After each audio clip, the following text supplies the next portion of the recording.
Hi hello வணக்கம் and welcome to every one. இது electrical கற்பது எளிது யூடியூப் சேனல். நம்ம சேனலில் எலக்ட்ரிக்கல் சம்மந்தமான வீடியோஸ் தொடர்ந்து அப்லோட் பண்ணிகிட்ருக்கோம். நம்ம சேனல் உங்களுக்கு பிடிக்கும்னா நம்ம சேனலுக்கு சப்ஸ்கிரைப் பண்ணி வச்சுக்கோங்க. நான் போடுற வீடியோ உங்களுக்கு பிடிச்சதுன்னா லைக் பண்ணுங்கள், கமெண்ட் பண்ணுங்கள், ஷேர் பண்ணுங்கள். மறக்காமல் வீடியோவை ஃபுல்லாக பாருங்கள். இப்போ நம்ம பேச போகிற topic lightning arrester and it's types. இதுக்கு முன்னாடி நம்ம சேனலில் லைட்னிங் எப்படி உருவாதுன்னு சொல்லிட்டு ஒரு வீடியோ ஒன்று போஸ்ட் பண்ணியிருக்கோம். உங்களுக்கு டைம் இருந்தால் செக் பண்ணி பாருங்கள். லிங்க்கை ஐ பட்டனில் கொடுக்குறேன். நமக்கு எல்லாருக்குமே தெரியும் லைட்னிங் வந்து எவ்வளோ டேஞ்சரஸ் ஆனதுன்னு சொல்லிட்டு.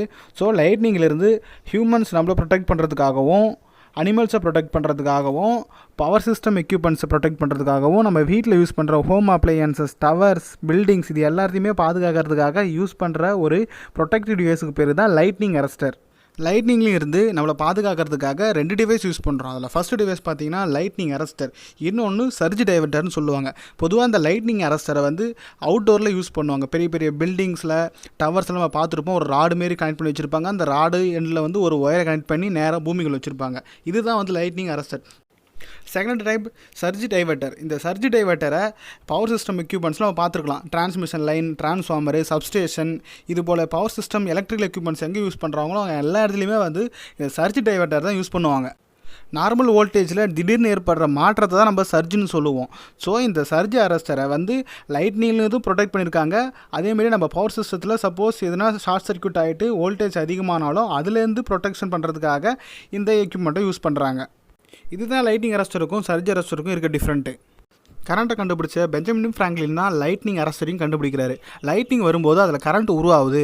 அந்த லைட்னிங் பவரால் ஹியூமன்ஸ் அஃபெக்ட் ஆவாங்க. ஸோ அதுலேருந்து ப்ரொடெக்ட் பண்ணுறதுக்காக டிவைஸ் கண்டுபிடிக்கணும்னு சொல்லிட்டு அவர் தான் உருவாக்கியிருக்காரு ஒரு லைட்னிங் அரஸ்டரை. இவர் என்ன லைட்டிங் அரசரை கண்டுபிடிக்கிறது? இதுக்கு முன்னாடியே லைட்னிங் அரசரை கண்டுபிடிச்சது நம்ம தமிழர்கள் தான். நம்ம எல்லாருமே பார்த்துருப்போம். கோயில் கோபுரத்து மேலே கலசம் வச்சுருப்பாங்க.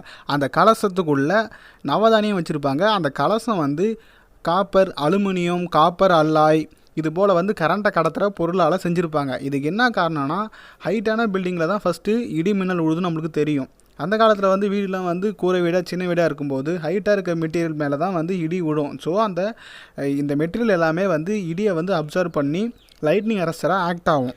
கோவில் கலசமே ஒரு லைட்னிங் அரஸ்டர் தான். ஆனால் நம்ம ஆளுங்க அது பக்கத்தில் எடுத்து போயிட்டு ஒரு லைட்னிங் ராடை ஃபிக்ஸ் பண்ணிட்டு காமெடி பண்ணிகிட்டு இருக்காங்க. ஓகே, இப்போ நம்ம மெயின் கான்செப்ட்குள்ளே போயிடலாம். இந்த லைட்னிங் அரஸ்டரை பொதுவாக ஹைட்டான இடத்துல ஃபிக்ஸ் பண்ணுவாங்க. ஒரு பில்டிங் எடுத்துப்போம். அந்த பில்டிங் மேலே ஒரு லைட்னிங் ராடை வந்து ஃபிக்ஸ் பண்ணுறாங்க. அந்த ராடு வந்து காப்பர் இல்லை aluminium, copper alloy, GI metal இது போல் மெட்டாலை செஞ்சு வச்சுருப்பாங்க. இதை வந்து அப்படியே ஃபிக்ஸ் பண்ணுறாங்க. அதை ஃபிக்ஸ் பண்ணிட்டு அந்த காப்பர் ராடு கீழே பார்த்தீங்கன்னா ஒரு ஒயர் மூலிமா கனெக்ட் பண்ணிட்டு அந்த ஒயர் எடுத்தாந்து பூமிக்கு அடியில் எர்த்திங் பண்ணி வச்சுப்பாங்க. இந்த லைட்னிங் அரஸ்டரை பெஞ்சமின் ஃப்ராங்க்லின் கண்டுபிடிச்சதால அந்த லைட்னிங் ராடுக்கு ஃப்ராங்க்லின் ராடுன்னு சொல்லிட்டு நேம் வச்சுட்டாங்க. லைட்னிங் அரஸ்டர் பில்டிங் மேலே இருக்கிறதால இடி விழும்போது அந்த லைட்னிங் அரஸ்டர் அந்த பவரை ஃபுல்லாகவே அப்சர்வ் பண்ணி அதை வந்து அது கூட கனெக்ட் பண்ணி வச்சுருக்க ஒயர் மூலிமா பூமிக்கு பைபாஸ் பண்ணி விட்டுடுது. பில்டிங்கோட ரெசிஸ்டன்ஸ் பவரை கம்பேர் பண்ணும்போது பூமியோட ரெசிஸ்டன்ஸ் பவர் கம்மியாக இருக்கிறதால அந்த இடியோட பவர் ஃபுல்லாகவே பூமிக்கு போயிடுது. இதனால் வந்து பில்டிங்ஸ் வந்து ப்ரொடெக்டாக இருக்குது. Next working of lightning arrester. இந்த லைட்னிங் அரஸ்டரோட 2 எண்டு எடுத்துப்போம். ஃபஸ்ட்டு எண்டு பார்த்தோன்னா எப்பயுமே பவர் சிஸ்டம் லைனில் கொடுத்துருப்போம். கீழே இருக்க எண்டு எடுத்துகிட்டு போய்ட்டு நேராக கிரவுண்டில் கொடுத்துருவோம். கிரவுண்ட் எண்டுக்கு மேலே நான் லீனியர் ரெசிஸ்டர்னு சொல்லிட்டு ஒரு ரெசிஸ்டரை ஜாயின் பண்ணுறோம். அந்த ரெசிஸ்டருக்கு என்ன வேலைன்னா கரண்ட்டை வந்து கட்டுப்படுத்துறது தான் வேலை, கரண்ட்டை தடுக்கிறது தான் வேலை. இப்போ பார்த்தோம்னா நார்மல் வோல்டேஜில் கம்மியான வோல்டேஜ் வரும்போது அது வந்து ஹை பொட்டன்ஷியல் ரெசிஸ்டன்ஸாக இருக்கும். அதாவது அதோட ரெசிஸ்டன்ஸ் தன்மை அதிகமாக இருக்கும். இதே வந்து பவர் வந்து அதிகமாக வரும்போது அது லோ ரெசிஸ்டன்ஸ் பவராக ஆக்ட் ஆகும். அதுக்கு மேலே ஸ்பார்க் கேப்னு சொல்லிட்டு ஒரு இடம் இருக்குது. மேலே இருக்க லைனுக்கும் கீழே இருக்க லைனுக்கும் நடுவில் கொஞ்சம் கேப் இருக்குது. இதுக்கு பேர் தான் ஸ்பார்க் கேப்னு சொல்லிட்டு சொல்லுவோம். இந்த ஒரு டிவைஸையே நம்ம லைட்னிங் அரஸ்டராகவும் சர்ஜ் அரஸ்டராகவும் யூஸ் பண்ணிக்கிறோம். இந்த டிவைஸ் எடுத்துகிட்டு போயிட்டு டிரான்ஸ்மிஷன் லைன்லேயோ இல்லை வந்து பவர் சிஸ்டம் எக்யூப்மெண்ட் பக்கத்துலேயோ ஃபிக்ஸ் பண்ணிடுவாங்க. இந்த ஃபிக்ஸ் பண்ணுற இடத்துல வந்து 3 ஃபேஸ் லைனாக இருந்தால் 3த்துக்கும் 3 தனித்தனி எக்யூப்மெண்ட்டை ஃபிக்ஸ் பண்ணிடுவாங்க. இப்போ நார்மல் வோல்டேஜ் கண்டிஷனில் பவர் லைன் மூலிமா சப்ளை வரும். இந்த ஸ்பார்க் கேப் வரைக்கும் தான் அந்த சப்ளை வரும். ஏன்னா வந்து இந்த ஸ்பார்க் கேப் நடுவில் கேப் இருக்கிறதால மேலே இருக்க பவர் கீழே வந்து வர முடியாது. இது நார்மல் கண்டிஷனில். இதுவே லைட்னிங் கண்டிஷனாலேயோ இல்லை ஓவர் வோல்டேஜ் கண்டிஷனாலோ அதிகப்படியான வோல்டேஜ் உருவாகும். அந்த அதிகப்படியான வோல்டேஜ் ஒன்ஸ் பிரேக் டவுன் வோல்டேஜை தாண்டும் போது அந்த ஸ்பார்க் கேப்பு மூலயமா மேலேருந்து கீழே ஸ்பார்க்காகவே எலக்ட்ரிக் எனர்ஜி கன்வெர்ட் ஆகிட்டு கீழே வந்து நான்லினியர் ரெசிஸ்டன்ஸுக்கு வந்துடும். இந்த நான்லினியர் ரெசிஸ்டன்ஸ் அடுத்தது பவரை ஃபுல்லாக எர்த்துக்கு டிரான்ஸ்மிட் பண்ணுறோம். இப்படி தான் பவர் சிஸ்டம் எக்யூப்மெண்ட்டை சேவ் பண்ணுறாங்க. Next types of lightning arrester. இதில் 2 டைப் இருக்குது. ஃபர்ஸ்ட் டைப் பார்த்தீங்கன்னா explosion type lightning arrester, second type metal oxide type lightning arrester. இது ரெண்டுமே வந்து ஒரே மாதிரி தான் ஒர்க் ஆகும். இந்த டைப் லைட்டிங் அரஸ்டரை நம்ம power transformer plus distribution transformer சைடும் பார்த்துருக்கலாம். First explosion type lighting arrester. இந்த டைப் லைட்டிங் அரஸ்டரை 33 kV வரைக்கும் யூஸ் பண்ணுவாங்க. இதோட அவுட் சைடு பார்த்தீங்கன்னா ப்ரொசிலினாலேயோ இல்லை பாலிமராலேயோ அவுட் கோட்டிங் கொடுத்து வச்சுருப்பாங்க. இன்னர் லேயருக்குள்ளே 2 எலக்ட்ரோடு ஜாயின் பண்ணி வச்சுருப்பாங்க. ஃபஸ்ட் எலக்ட்ரோடு மேலே இருக்க எலக்ட்ரோடு பார்த்தீங்கன்னா லைனோடையும் கீழே இருக்க எலக்ட்ரோடு வந்து ஃபைபர் டியூபோடையும் ஜாயின் பண்ணியிருக்கும். ஃபைபர் டியூபுக்குள்ளே இன்டர் கேப் ஒன்று இருக்கும். அந்த இன்டர் கேப்புக்குள்ளே ஃபைபர் மெட்டீரியலை வந்து போட்டு வச்சுருப்பாங்க. இது வந்து அதிகமான வோல்டேஜ் வரும்போது இந்த மெட்டீரியல் கேஸாக கன்வெர்ட் ஆகும்.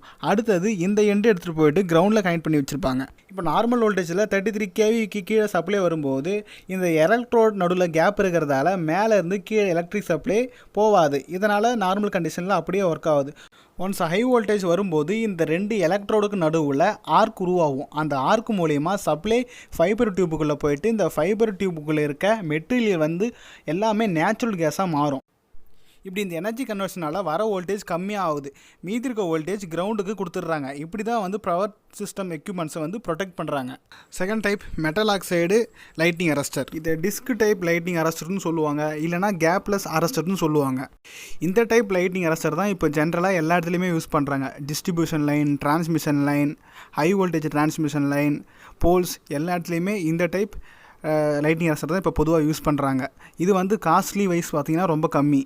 அதே போல் காம்பேக்ட் சைட்ஸ் கிடைக்கிறதால இது எல்லா இடத்துலையுமே வந்து ஃபிக்ஸ் பண்ணுறது ஈஸி, ஹை எஃபிஷியன்சியை கொடுக்கறதால இந்த டைப் லைட்டிங் அரஸ்டர் தான் இப்போ பொதுவாக எல்லா இடத்துலையுமே யூஸ் பண்ணுறாங்க. இதோட அவுட்டர் லேயர் ப்ரொசலின் பாலிமர் மெட்டீரியலாக அவுட் கோடிங் கொடுத்து வச்சுருப்பாங்க. இன்கோடிங் பார்த்தீங்கன்னா உள்ள டிஸ்க் டைப்பில் ஜிங்க்கு ஆக்சைடு ரெண்டும் கலந்த எலமெண்ட்டை எடுத்து சீரியஸாக டிஸ்க் டைப்பில் ஜாயின் பண்ணி வச்சுருப்பாங்க. இந்த டிஸ்க் டைப் கடைசியில் ஒரு நான் லீனியர் ரெசிஸ்டன்ஸோட ஜாயின் பண்ணியிருக்கோம். இந்த டிஸ்க் அரேஞ்ச்மெண்ட் தொடர்ந்து இருக்கிறதால இதுக்கு கேப்லெஸ் அரேஞ்ச்மெண்ட்டுன்னு பேர். ஸோ கேப்லெஸ் லைட்னிங் அரஸ்டர்னு சொல்லிட்டு இதை சொல்கிறோம்.